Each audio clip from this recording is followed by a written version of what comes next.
Bien, señores, quisiéramos felicitar a Marlene y a Benjamín Ramos, que cumplen años hoy, padre e hija. Esos son la gente de aquí, que aclaramos que nosotros no somos los dueños. La gente cree que nosotros somos los dueños de todo lo que anunciamos aquí. Hubo una mujer que creía que Frescos del Horno es mío y del doctor Hanna. Ojalá. Ojalá yo. No. Frescos, esa pastelería que ustedes tienen en la calle de Los Prados. No, doctor. Lo que pasa es que cuando se da testimonio tan fehaciente de la calidad del producto, a veces la gente siente como, oye, pero será de él que está hablando bueno, también. pero la pela era de nosotros durante 20 años. La pela. Señores, hay una serie de problemas que hay, que yo quisiera aprovechar, doctor Hanna, que es mi conciencia. A veces me llama la atención por algunas cosas que uno hace. Y yo quiero decir que lo que yo le voy a tratar al doctor, no como médico solamente, sino como un ciudadano que tiene derecho a opinar sobre lo que le dé la gana, de que hay una serie de percepciones. No es que yo lo quiero. Ni Monchi. ¿Verdad? No es que yo lo quiero. Y hay que explicarlo y ponerlo. Ese es el problema de la televisión, que uno tiene que poner en headline, si fuera escrito. Doctor, hay una serie de temas que a mí me gustaría. ¿Usted ha percibido que el ciudadano dominicano común, el hombre de trabajo, que no es racista ni es anti-haitiano, está viendo al inmigrante haitiano ya como competencia laboral? Sí y no. Depende del rango en el que tú te mueves. Abajo. Abajo, muy abajo, claro. Donde quiera por tu casa hay una construcción y tú vas a ver 8 haitianos, 10 haitianos en fila india con 4 o 5 dominicanos. Pero también ha sido porque el dominicano ha abandonado algunas áreas de trabajo que ya no la asume, ni siquiera la presume. Los muchachos nadie los está enseñando a ser maestro de construcción, ni a pegar bloc, ni a tirar arena. Y ese trabajo que dejó el dominicano lo está llenando por suerte. Por suerte. Hay extranjeros que hacen ese trabajo. Bien. Otro tema. Doctor, usted sabe que hay personas que dedican su vida entera a la política o su vida entera a la economía política.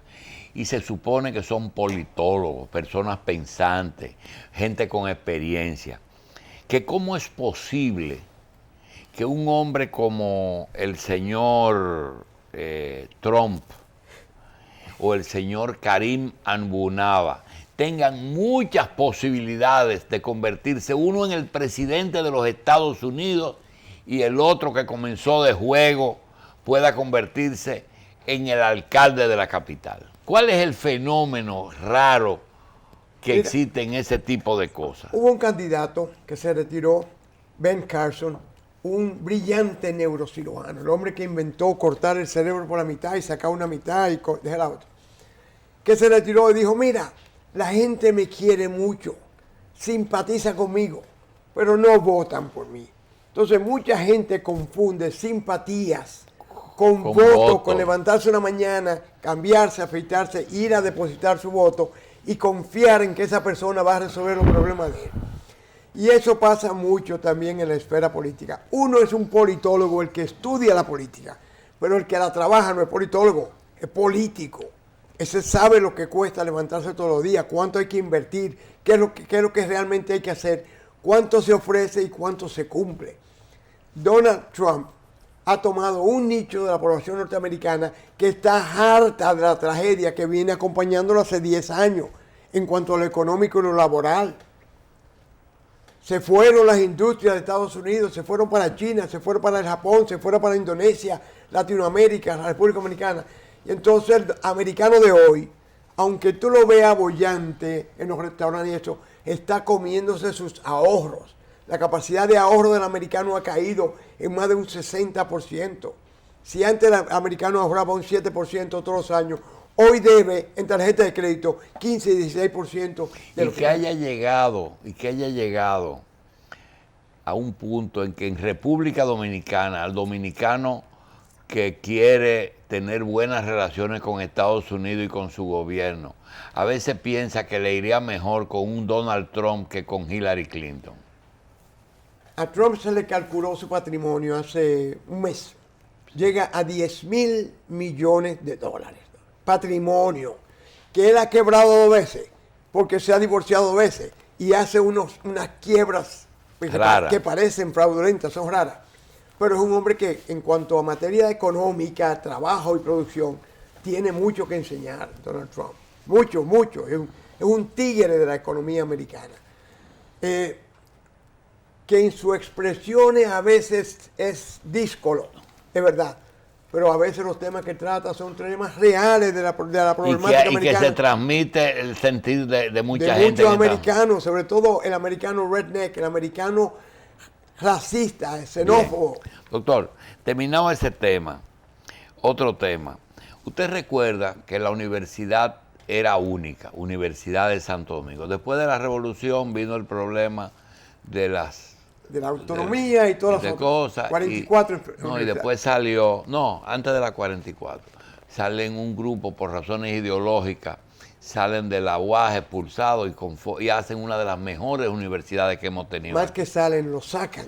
Ok, lo sacaron. El tema es que la Universidad Nacional Pedro Enrique Ureña fue por muchos años una gran universidad. Tuvo una crisis económica. Yo le quiero preguntar, ¿usted ha notado que la UNFU se ha recuperado y volvió a ser una gran universidad? Sí. Nunca llegó a los lineamientos que tenía anteriormente, sobre todo porque tenía un gran flujo de extranjeros. En Estados Unidos abrieron una brecha en las universidades y obligan a las universidades que tienen que asumir un 10% de los grupos minoritarios.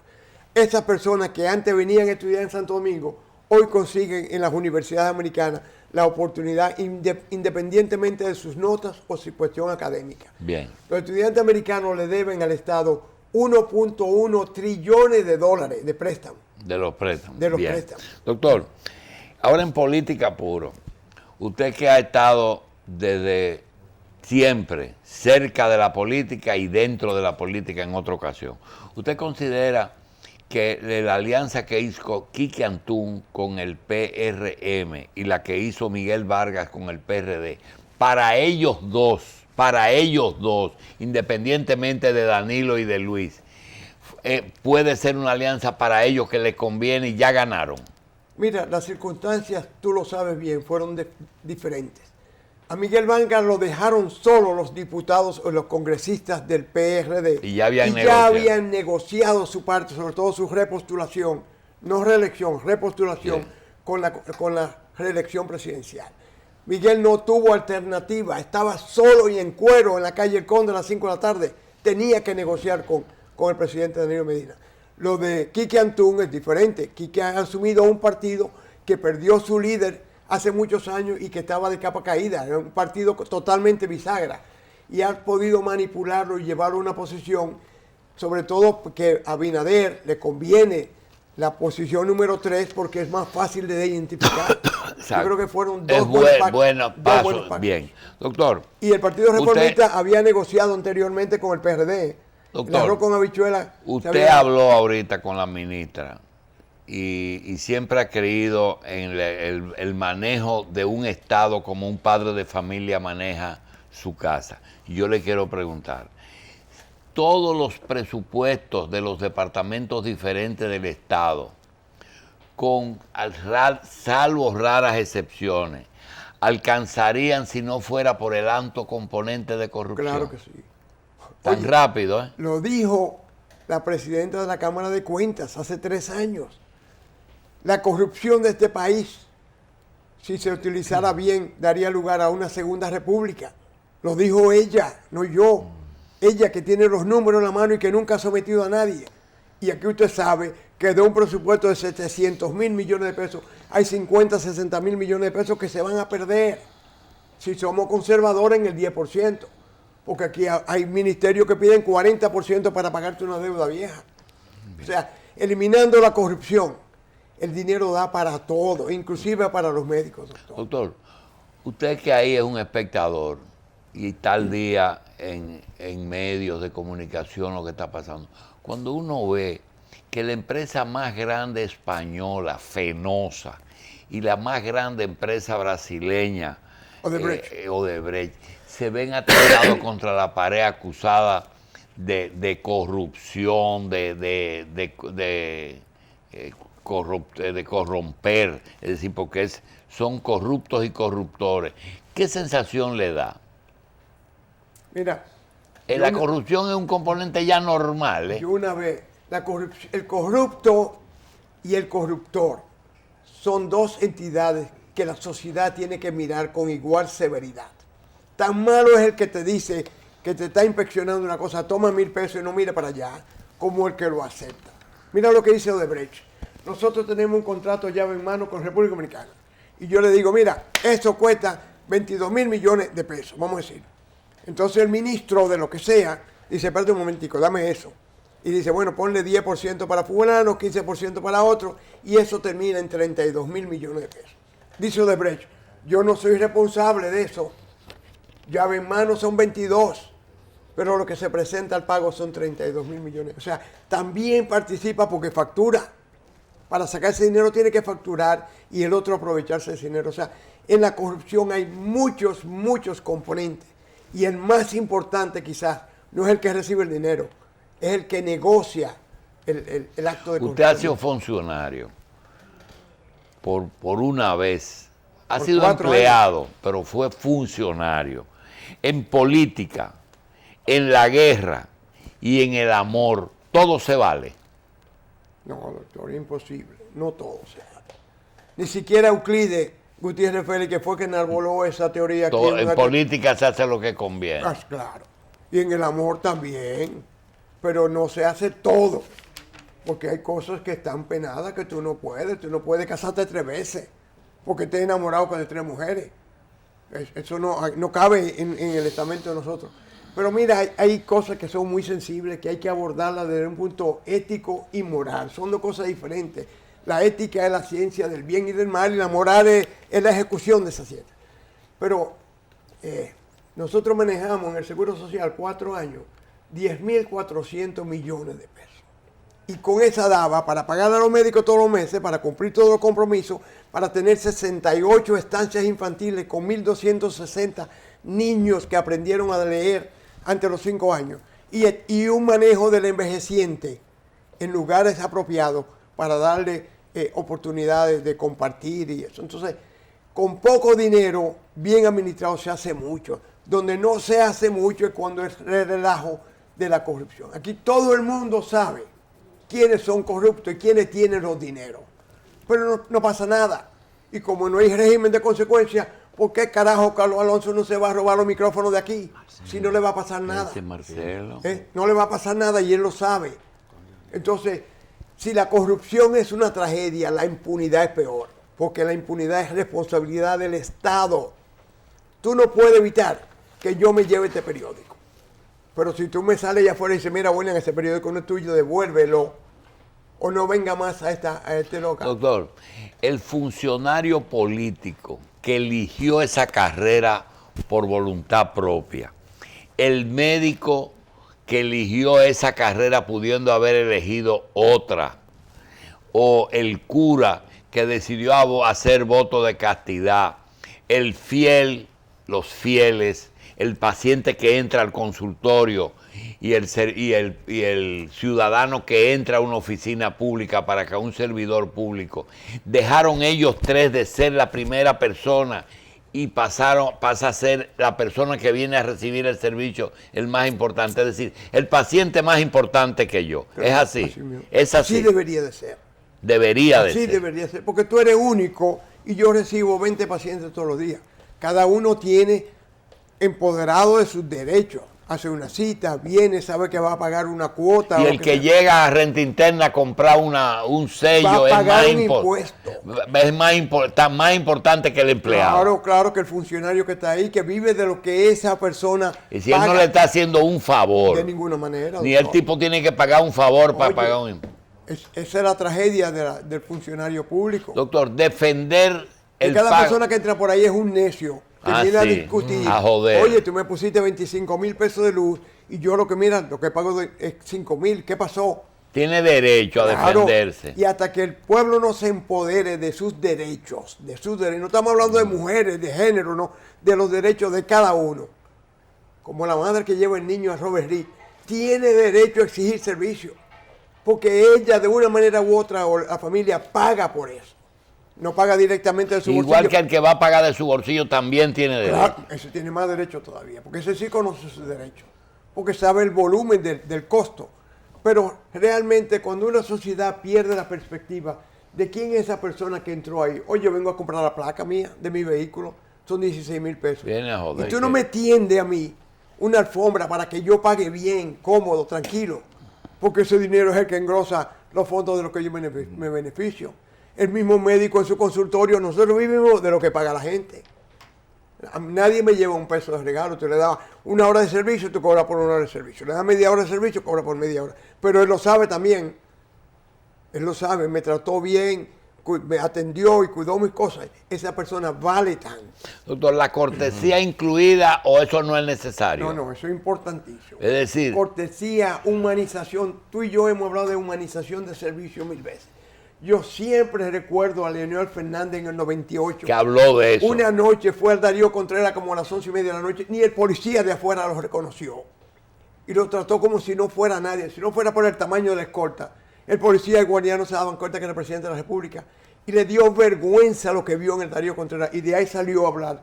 Pedirle a los médicos que humanizaran los servicios. De salud. Por Dios. Una persona que viene con un niño enfermo, con un herido, un quemado, merece que alguien los reciba. Es más, yo tendría un cura o una monja ahí dándole los últimos sacramentos. Eso es bien. Entonces, el añoñamiento va en parte. Sí, señor, y se paga. Y la gente lo paga. Antes, cuando tú y yo éramos practicantes, la gente traía galletica y flores, y cuando se iba de alta, se lo daba a las enfermeras, y lo que le sobraba. Hoy no, porque no hay, ni siquiera saben, la paciente del 18. Es un número. No te dicen Carlos Alonso, no. La paciente del 22 o la paciente de la úlcera. Entonces, se deshumanizó el servicio. No para mejorarlo, para hacerlo peor. Porque yo te digo una cosa, la enfermera americana a lo mejor no sabe tu apodo, pero sabe quién tú eres y qué tú tienes. Sí, señor. Porque eso se logra a base de estudio, trabajo y superación. ¿Cómo se supera una enfermera que sale de su casa a las 5 de la mañana? Pero allá lo hacen por temor, doctor. No, ganan bien, doctor. Lo hacen también por temor. Gana 45,000 Dice, me demanda, si no le hago el servicio, me demanda. Pero también se lleva $45,000 al año. Si trabaja en emergencia son 50. Si está en cuidado intensivo. ¿Una enfermera? Ajá, 54 y $55,000 al año. Entonces una enfermera que gana poco, gana $24,000. No hay enfermera de 24,000. Tiene que ser una asistente enfermera, un ayudante, un nurse's aide. Sí, no hay ese tipo de sueldo. Todo está por encima de $2,000 y $3,000 mensuales, doctor. Entonces, claro, tiene tiempo para estudiar, tiene tiempo para ir al congreso, tiene tiempo para comprar uniforme. Aquí las muchachas de nosotros se levantan a panchar el uniforme toda la mañana. Si hay luz, si hay luz. Y a veces te llaman, no puedo ir porque no hay luz. Esa diferencia de médico que usted a veces ve, un médico que dice, yo no veo paciente porque yo veo un paciente y me da 2,000 pesos y otro paciente me da 200. Yo no quiero el de 200, yo quiero 10 de 2,000. Y tiene derecho a eso. Ajá. Pero, sí, pero que lo defina temprano. Que lo defina. Te mando una carta a la Seguridad Social. No me interesa recibir pacientes de la Seguridad Social. Y la Seguridad Social va a elaborar un catálogo de médicos que dan servicios y otros que no. Pero mira, los otorrinos tienen 3 o 4 meses que no ven pacientes de Seguridad Social. Pero no se declaran fuera de la Seguridad Social. Están en la Seguridad Social, pero cuando tú vas con una tarjeta, dicen, no, ya nosotros no damos esos servicios. Entonces la Seguridad Social debería tener un listado de cuáles son los médicos de la Seguridad Social. Ha pasado en el mundo entero así.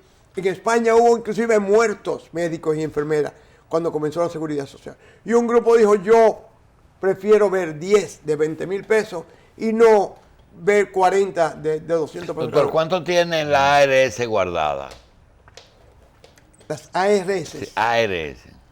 Depende, son ahora mismo, ¿cuántas? 16 que quedan. Sí. De las 30 y pico.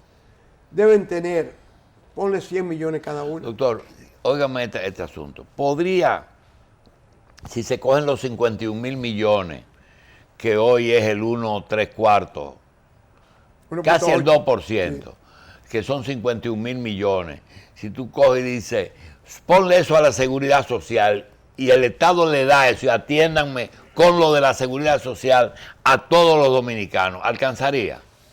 Lo que pasa es que la seguridad social hay un cotizante y un prestador de servicio. Cuando tú vas a un sistema de seguridad social, a menos que sea el español, que te dan 100, pero tienen 60 años en eso. Nosotros no hemos cumplido 15 años, todavía no tenemos pantalón largo. Sería lo ideal que con los recaudados por los impuestos debidamente pagados, sin evasión ni elusión del pago, diera para hacer eso y más. Pagarle bien a los médicos, pagarle bien a las enfermeras y a la gente de laboratorio, y los farmacólogos, y los psicólogos y odontólogos. Pero hay una trampa. Todos los días somos más. Ya somos 10 millones aprobados, ¿verdad? Cuando comenzó la seguridad apenas éramos 7.6 millones de personas. Y todo cuesta más. Yo vi ayer en el supermercado una lata de sopa que yo compraba por 46 pesos. Hoy cuesta 104 pesos. O sea, todo en la vida aumentó de precio. Los medicamentos acaban de aumentar un 30, 40, 50%. Entonces, la seguridad no puede con el mismo presupuesto garantizarte todos los servicios que una población de 10 millones de personas necesita. Bien, vamos a una pausa y regresamos con el doctor. El doctor Hanna. Mira, hablando de bióticos, ha entrado de moda un término nuevo que ya no es antibiótico. ¿Cómo se llama? Ahora son los probióticos. O probiótico. Probióticos. Los probióticos son estructuras bacterianas, inclusive hongos, bien manejados, estériles diríamos nosotros, que pueden entrar al organismo de nosotros y protegernos contra las bacterias malas que hay. Yo un día te dije que teníamos 36 mil millones de células, pero teníamos 100 mil millones de bacterias en el cuerpo. Entonces el probiótico es una herramienta nueva que nos ayuda a defendernos contra esas bacterias. Eso como criar sapos que se coman los mosquitos. Antes de ayer sale un trabajo de un multimillonario norteamericano apellido Dirk. Ah, sí. Que está cultivando mosquitos híbridos. Híbridos. Sí. Él los pasa por una radiación cuando están en huevos. Y entonces van a nacer mosquitos estériles. Van a ser grandes y gordos, pero no preñan. Sí. Entonces la mosquita que se acuesta con ese mosquito no va a tener hijos. Otro dice, el peligro de eso es que cuando tú lo pasas por radiaciones, puede ser que esos huevos se distorsionen y den lugar a fenómenos y salgan mosquitos con 4 cabezas, 8 piernas o 3 aparatos succionadores. Ay, Dios. Entonces puede complicar las cosas. Mosquito extraterrestre. Pero mira cómo anda la medicina de hoy. Sí, lo que pasa es que esas cosas ya nosotros tuvimos experiencia. Miren, aquí tuvimos problemas con los hurones y con las garzas. ¿Tú te acuerdas? Sí. El hurón se trajo... Lo trajo Trujillo para eliminar las ratas. Para evitar las ratas. Entonces ellos se comían los huevos de la gallina. Sí. Y trajeron las garzas para eliminar las garrapatas. Y ahora resulta que las garzas se comen el arroz. Y la garrapata. Y la garrapata. Y engorda muchísimo con eso. Doctor, usted tuvo la oportunidad de asistir a la proclamación de Carolina. Un día antes, después de la proclamación de la señora Margarita Cedeño. Nosotros tenemos algunas cosas comunes. La primera es que son 2 mujeres. Segundo, una es esposa de presidente y la otra es hija de presidente. Como que las cosas se quedaron entre familias. Después de que las reelecciones se convirtieron en antipáticas o en imposibles desde el punto de vista constitucional, usted recuerda a los Menem, los presidentes que en Guatemala, Colón, que intentaron, que el mismo Clinton, que intentaron prolongarse a través de sus parejas. ¿Usted considera que Luis Abinader eligió lo mejor y que quizás cometió el error de señalar la próxima candidata presidencial para el 2020 del PRM? Ojalá fuera así como tú lo pones. Ojalá Carolina Mejía Gómez crezca en la vida política a alcanzar los niveles para ser una candidata presidencial en el 20, en el 24. Lo que más tiene ella es tiempo. Mira, tú hablabas de las 2 familias. Yo creo que son 2 familias disímiles, diferentes. Yo creo que en la casa de Hipólito y Rosa Gómez se habla de política 24 horas al día.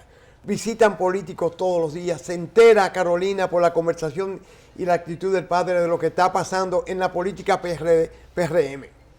Yo dudo mucho que Leonel Fernández se siente a hablar con la doña de política y de lo que está pasando, cómo vamos a manejar la situación. O sea, son dos recursos totalmente diferentes manejados. Ahora, conociendo a Carolina y los genes que la formaron, si hay 23 cromosomas que son de Hipólito, tiene 23 cromosomas de persona que trabaja duro, que se levanta temprano, que hace ejercicio, que tiene muchas relaciones en la vida, que tiene una vida social activa y que también administra una gran empresa. Yo creo que fue la mejor decisión de un candidato joven en un partido que se llama Moderno. Sería contraproducente que saliera con una candidata o un candidato vicepresidencial de 70 años. Yo creo que es excelente la selección. Y además de eso, oye, tú tienes un 2 por 1, es lo que Hillary te dice. Yo voy yo, pero llevo al marido también que de noche me susurra por ahí qué es lo que tengo que hacer. Pero, entonces, tiene un papá que se va a integrar al trabajo directo ahora mismo, porque tiene que hacerlo con su hija y a favor de su hija. Creo que es una jugada maestra. También, pero hay una especie de sino malo para los vicepresidentes, que es que los que llegan a la vicepresidencia, en muchos casos no realmente llegan a tener posibilidades luego de ser electos como presidente. Realmente ha sido así en nuestro país. Yo creo que ¿Podría ser ella víctima de eso también? La posición de vicepresidente ha sido mal manejada desde hace muchos años. ¿A quién busca un presidente como vicepresidente? A una persona incapaz, que no le haga sombra. Yo me acuerdo de un íntimo amigo de nosotros, candidato presidencial, cuando le llevamos 3 candidatos a la vicepresidencia, me dice, pero esa gente sabe más que yo, tú te estás poniendo loco, tú vas a poner un vicepresidente que sea mejor que yo. Siempre el presidente ha buscado una segunda persona que no le haga sombra. Es difícil. Balaguer tenía un concepto diferente. Balaguer ponía a alguien con capacidad para sustituirlo, es decir, en caso de que él faltara, Carlos Goyco y Morales, pero con suficiente poco poder político para que no le haga una jugada extraña. Y es difícil el vicepresidente, además es bueno para sumar votos, pero después debe desaparecer. Es como decir, una gente, como decía usted con el candidato que se retiró, gente que son populares pero que no tienen voto. Claro.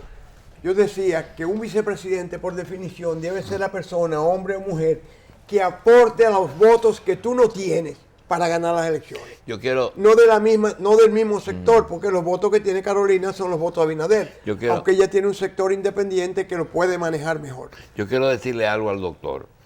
Hace unas 6 semanas, aquí estuvo, y creo que el doctor Hanna estaba en el programa, el señor José Ramón Peralta. Sí, señor. El señor José Ramón Peralta continuó después del doctor Fernando Ariza haber tenido una participación en la que él pidió que se cumpliera una pensión que tenían que pagarle. Y lo logró, ¿eh? No, déjeme explicarte, la situación es peor. Cuando terminó José Ramón Peralta, en la participación y después de la participación, confieso públicamente... Que le prometió. Confieso públicamente que cuando pensé en el futuro de los hombres del presidente, me agradó de buena forma la forma en que se manejó José Ramón. Y llegué a una conclusión, digo, caramba, qué bueno sería que en vez de Margarita Cedeño, que como quiera asuma el sector Leonel, que es un sector que no es verdad que está tan pegado como la gente se piensa, que Gonzalo Castillo o José Ramón Peralta fueran las personas que acompañaran, porque son de hecho los vicepresidentes de cosas. Pero pasó algo que yo quisiera decirle a José Ramón. José Ramón, lo mismo que tú dijiste, hay un subalterno que es un dictador. Ordenó el pago, le dijeron que sí y no le han pagado al doctor Fernando Ariza. Porque es una cadena, la cadena de mando es una cadena a veces no le interminable, han pagado doctor. Al doctor Fernando Ariza. Y está en la lista de pago, no le han pagado al doctor Fernando. ¿Sabe cuál es la debilidad de José Ramón? Sí. Que los seguidores de él son los mismos seguidores de Danilo Medina. O sea, esa candidatura no aporta un solo voto más de lo que Danilo tiene ya en el bolsillo. Hay que buscar una persona de afuera. Bueno, pero como Danilo tiene tanto. Y la doña aporta el sector Leonel Fernández. Sí, seguro, estoy de acuerdo contigo. Pero que en un momento pensé, por la forma en que él se maneja, caramba, la eficiencia es buena. Además hay que decir una cosa, Margarita lo ha hecho bien. Seguro que sí. Es más, ¿quieres que te diga algo? si es cierto que Luis creó una candidata para el futuro, le creó un problema a Leonel porque Margarita ya tiene fuerza propia. Me gustó Inclusive más el rol de ella como vicepresidente que como primera dama, porque tenía un despacho con un presupuesto más alto que muchísimos otros ministerios. Y se manejó como bien. vicepresidente se ha manejado bien. Muy bien, yo creo que sí. Cauta, tranquila. Ella hizo su papel muy Así bien. mismo. No tuvo ningún conflicto en 3 años y medio. Así mismo. Doctor Jara, Yo creo que sí. ¿usted no cree que dentro del PRM hay gente que no se decide arrancar con su campaña aún al día de hoy? ¿O es que quizás está confiándose demasiado en la popularidad? Tú estás hablando de David Collado, el candidato a sí, claro. alcalde. Tú y yo nos hacemos la misma pregunta. ¿Cuándo carajo es que este señor va a salir a la calle para que la gente le conozca por lo menos la cara y sepa lo que va a marcar? Creo que debe haber plaza como esta, una gran estrategia, porque él proviene de un grupo poderoso en el país que debe estar monitoreándolo y dirigiéndolo. Y ese grupo debe decir, bueno, la campaña la vamos a hacer como lo hacía Joaquín Balaguer, hacía campaña. Del 31 de marzo, cuando él mandaba la lista de los candidatos, entonces salía el 1 de abril y hacía 45 días de campaña. El presidente ahora se va a coger 3 días a la semana, se va a coger miércoles, jueves, viernes, sábado y domingo para trabajar.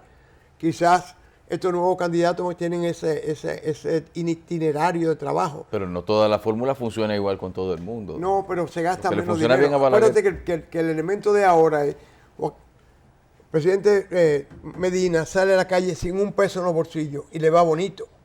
Hay quien cubre la deuda. Si uno de estos candidatos sale sin un peso en los bolsillos, no encuentra ni quien toque el redoble de tambora cuando van pasando. Todo es dinero.